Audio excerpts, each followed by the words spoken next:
வெள்ளத்தால் மூழ்கிய அமிர்தி தரைப்பாலத்தில் ஜவ்வாது மலைக்கு போக்குவரத்து துண்டிக்கப்பட்டுள்ளது. மேலும் இது குறித்த கூடுதல் விவரங்களை தருகிறார் எமது செய்தியாளர் பிரபாகரன். வணக்கம். தற்போது போக்குவரத்தானது எவ்வளவு நேரமாக துண்டிக்கப்பட்டிருக்கிறது? இந்த நிலைமை எப்போது சரி செய்யப்படும்? உங்களுடைய தகவல். பெஞ்சல் புயல் காரணமா திருவண்ணாமலை மாவட்டம் ஜமுனாமரத்தூர் மலைப்பகுதியில அளவுக்கு அதிகமா மழையானது பெய்திருக்கு. அதாவது கிட்டத்தட்ட சுமார் 30 சென்டிமீட்டருக்கு அதிகமா மழை பதிவாகி இருக்கிறது நம்மளால் பார்க்க முடியுது.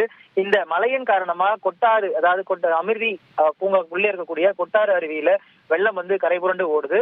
அதன் தொடர்ச்சியா அந்த கொட்டாறு அருவியிலிருந்து வரக்கூடிய தண்ணீர் இந்த அமிர்தி ஆற்றல் வழியா போயிட்டு இருக்கு.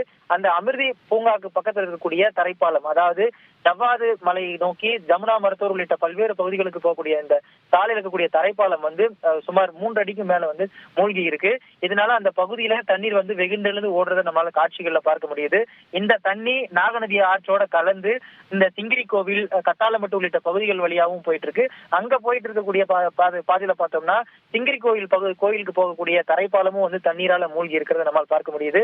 இந்த இரு தரைப்பாலங்களும் தண்ணீரால மூழ்கி இருக்கக்கூடிய நிலையில ஒரு புறத்திலிருந்து மற்றொரு புறத்துக்கு போறதுல பொதுமக்கள் கடும் சிரமத்திற்கு ஆளாயிருக்கிறாங்க. அதிலும் குறிப்பா பார்த்தோம்னா இந்த ஜவ்வாது அந்த மலைத்தொடரில் இருக்கக்கூடிய பல்வேறு குக்கிராமங்களுக்கு, அதாவது கிட்டத்தட்ட ஒரு 30க்கும் மேற்பட்ட குக்கிராமங்கள் அந்த மலைப்பகுதியில் இருக்கு. அது ஒட்டுமொத்தமா அந்த மலை கிராமங்களுக்கு போக்குவரத்து துண்டிக்கப்பட்டதை பார்க்க முடியுது. இந்த வழியா வரக்கூடிய மக்களை பார்த்தோம்னா அமிர்தி பூங்காக்கு முன்னாடியே தடுத்து நிறுத்தப்படுறாங்க. மேலும் நீர்நிலைகள் எல்லாத்திலையும் தண்ணீரானது அளவுக்கு அதிகமா எல்லா இடங்களையும் போயிட்டு இருக்கிறதுனால பொதுமக்கள் யாரும் நீர்நிலைகள் பகுதிகளுக்கு போக வேண்டாம், அனைவரும் பாதுகாப்பா இருக்கணும்னு அறிவுறுத்தி இருக்கிறாங்க.